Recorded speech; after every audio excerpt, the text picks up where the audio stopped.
The artwork, the real thing is the process of making it, and that's living life. The thing at the end is just the thing that we call art. It ain't necessarily the art for me. The art is getting to the end of that. What was the journey to create this thing? So the artifact of it is a byproduct of living.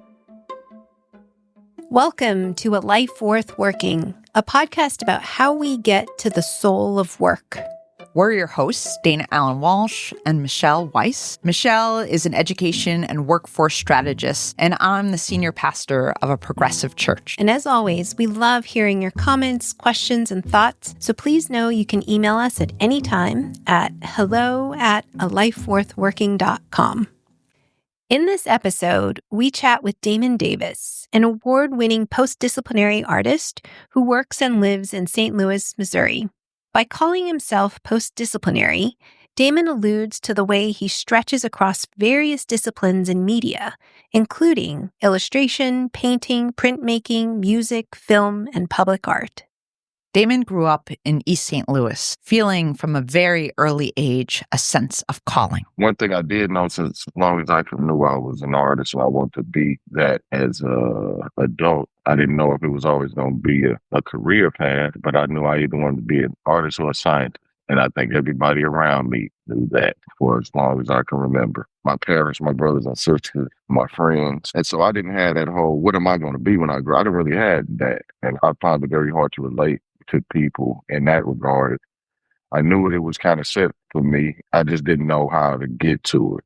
And I didn't know what that meant. You know, I grew up in East St. Louis, and there wasn't a whole lot of examples of what I am today to set a blueprint for. So I kind of been making it up as I go, to be honest with you.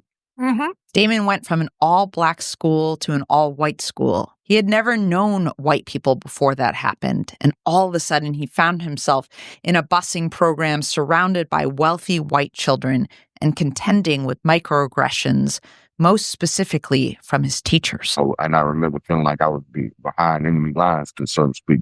It's the equivalent of a busing program. You live in one community and you got to go up and be around these rich kids and then come back home every day. I felt like I was in a really weird place. What was I supposed to be as a person, and being black and being where I was outnumbered? And I understood racism, but it was much more metaphorical because I was always around black people. So it wasn't really about race until I was always around. Then I understood what it was. It wasn't aggressive. It was weird, slick things being said and microaggression. Didn't have that language back then.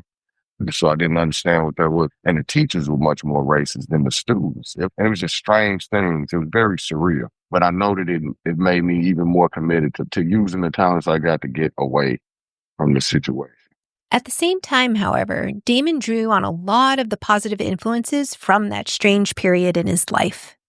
I was exposed to stuff that I never would have saw, the Beatles and Led Zeppelin, and music that I never would have got to, I don't think, the natural course of things, because my brother was in the reggae, I was in the rap, my daddy was in the jazz. Rock and roll was not meal plan for me really growing up. And so that also, being in that environment expanded my palette. I was a musician, was hungry for that. I was always honing my skills. I was always looking for records, trying to learn what separated one genre from another. And I learned it was the drums, at least for me. Like I made up like almost a rubric. I was going to figure out rock and roll, so I had to figure out the timing and the spacing and what instruments are used here, how they work, and then how could I just deconstruct it? How could I take those elements and then move it into what I'm doing?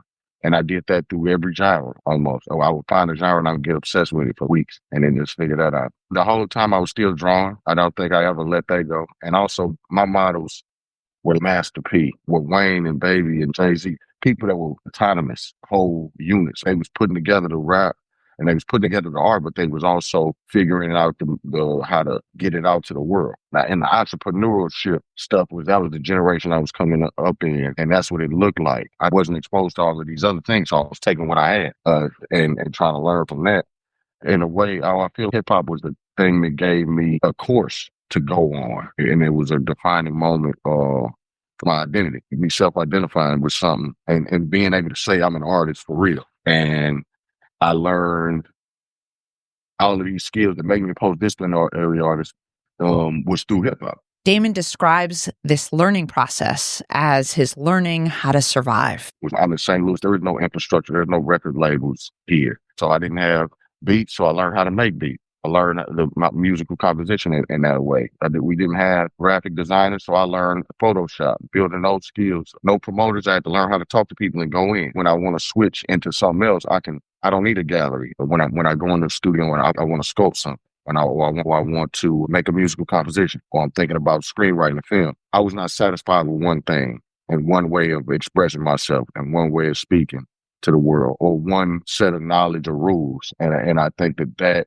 constant curiosity has been the thing that has gotten me to this place as a artist, and I still got it. And that's not a straight line to it. You know what I'm saying? It's super interesting because your ability to move and maneuver into different contexts and try out new things and be curious about new things also reflects a kind of audacity in how you approach it. You're just sort of, all right, I'm going to do this because I don't have any other options. I'm just going to do it. And I think a lot of people don't necessarily suspend their disbelief and enter into a new discipline and just sort of say, I'm going to learn how to make a film and get really good at it. There is something different to how you are able to move across disciplines. Is it fully curiosity driven, or is there some other ability for you to take risks like that? The best I can come up with is, because I've felt like an outcast for most of my life, no matter where I was at. So I feel like my comfort zone is not having one. And I feel like if I feel too comfortable in a place, I don't feel like there's nothing left to do. Or I don't know if that is nature or nurture. But I think that there is something innately that artists and scientists, they're not different from each other. And I learned that as a kid.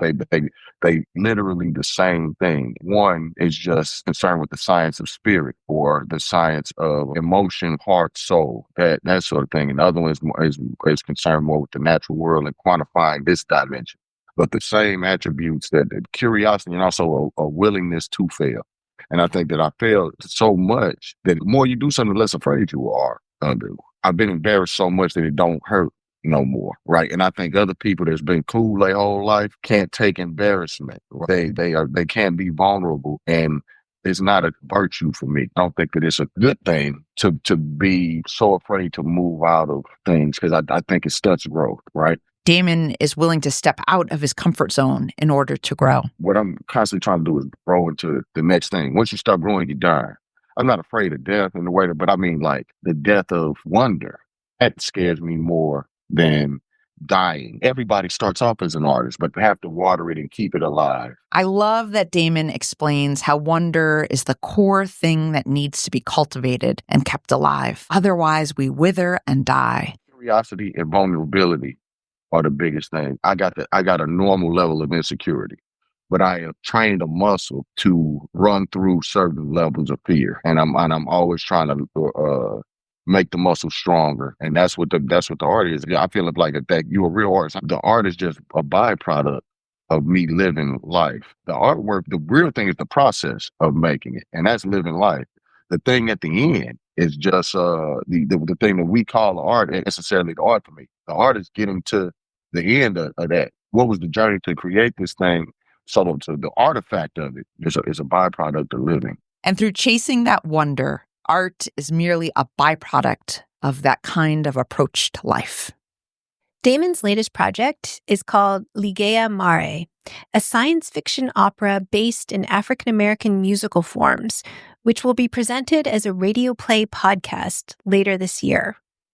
We asked him, why an opera? Well, music is my first love. I told you that. Well, that's the first thing I thought I could be a professional at, say that. And it's a space that I know how to make records. I've been a producer for a very long time, and I knew that I could explore a storytelling mechanism through that.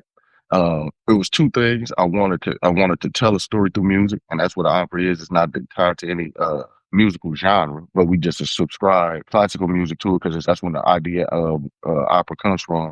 But it's not so much tied to a musical genre, and I learned that. And when I decided to do this, there was nobody that looked like me that I had ever seen do it.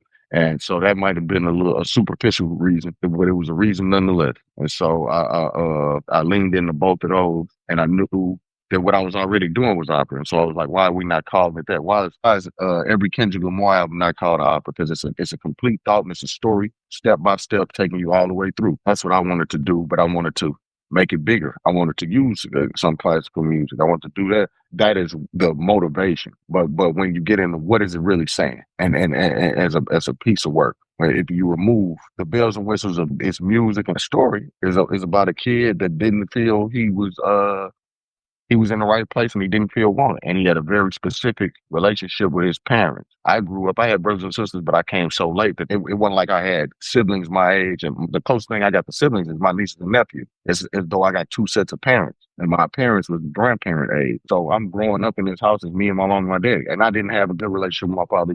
He wasn't the kindest person. And since he died, I have let go a lot of things, found forgiveness in certain places. And then I also learned how to survive from it. So some good things came from it. But when I wrote this opera, I wanted to amend, I guess, my childhood the way I wish it would have happened, you know, than what I got, right? And I think it's a power in art. There's a made up component, and I really like using my imagination to think of a world that I want to be in, instead of always harping on the what we got here and negativity of it all. That particular project is about imagination leading to freedom. Can you imagine a different world? Can you imagine a different system of living for human beings? Can you imagine a different way we treat the environment and each other, right? But mine is just a parable about a kid and his father and his mother. So that's the way I'm using that basic tenet, because I think a lot of the problems we got is due to a lack of fucking imagination. Amen. Is that the gift of being the artist that you're constantly leaning into imagination, and that's the tool in your toolbox, that you look at the world, you see it as it is, you see yourself as it is, and you say, what else is here? What more can I see? What more can I imagine? Yeah, definitely. It's funny that you say it's a gift. It ain't always a gift.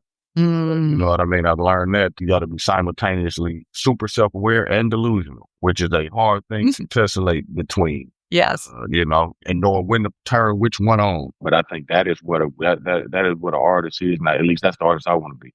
Having imagination, but also knowing when to put your feet on the ground and having the humility to be self-aware about what's going on and being honest about it to yourself. I love that. I love that idea of toggling between the two. Damon epitomizes a person with a strong sense of calling. He thinks of calling this way. My calling was to make things. It's to make things and tell stories and speak to people that are like me to come from the places that I come from. I'm working in story, and that's what all of us are doing. But we're doing it so that we can better understand the world that we're in. And I think that is my calling. That is where I find the most joy, the most fulfillment, and the purpose. We couldn't help but feel a sense of awe in how his wonder leads him into new discoveries and new approaches to any form of art. I love that he called it a fair amount of self-awareness and self-delusion. That's a really wonderful way of capturing what he's able to do, because he has to have the courage to jump into these totally different realms. Most of us love working within our boxes, our little containers. We love excelling within our spheres. It's so interesting to see this pattern of people who are really leaning into what might be possible. And it's not necessarily like a thick skin. It's more this centering of spirit, of how to receive rejection and how to continue on. What is certainly striking about Damon's story is the fearlessness with which he pursues these various media. He embraces discomfort in order to empathize differently and communicate with a wide range of audiences. Why aren't there more postdisciplinary artists like Damon Davis out there in the world? Why are we so okay siloing our work and ourselves? How do we keep that sense of wonder, curiosity, and vulnerability alive? She's Dana Walsh. And she's Michelle Weiss. This has been another episode of A Life Worth Working. Don't forget to subscribe and share with your friends and loved ones who may also be searching for purpose and meaning in their work lives, or what we call the soul of work.